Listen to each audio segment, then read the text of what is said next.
Hello বন্ধুরা, আজকে বানাবো লাবড়ার তরকারি। লাবড়া 5-20 সবজি দিয়ে লাবড়া। খিচুড়িটা হয়ে গেছে, দেখো গরম ভাব উঠছে। এটা ধরে দিচ্ছি, বসিয়ে দিলাম কড়া। সবজিগুলো কেটে নিয়েছি, ভেজে নেব।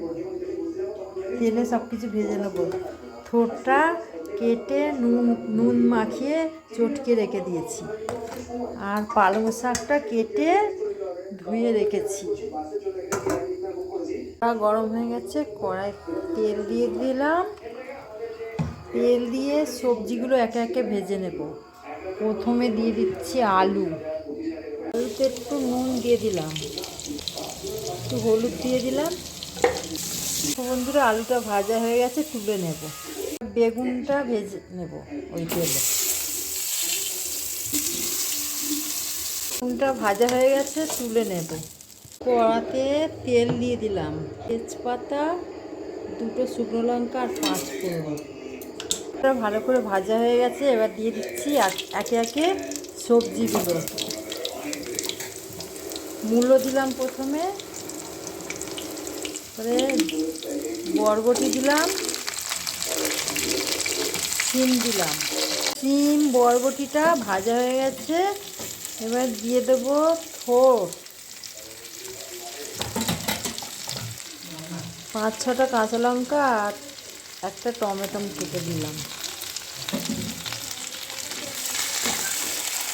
দিয়ে ভালো করে কষিয়ে নেব মশলাটা। আলু ভাজাটা দিয়ে দিলাম, দিয়ে কষিয়ে নিচ্ছি ভালো করে।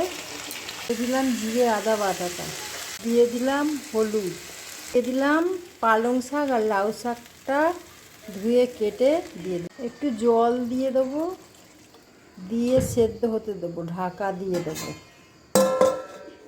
সবজিগুলো সিদ্ধ হয়ে গেছে, এবার দিয়ে দিচ্ছি বেগুন ভাজাটা। সবজি সব কিছু সিদ্ধ হয়ে গেছে, এবার দিয়ে দিচ্ছি ঘরোয়া মশলা, জিরে ধনে ভেজে গুঁড়ো করা দিলাম, আর একটু মিষ্টি চিনি দিয়ে দিলাম।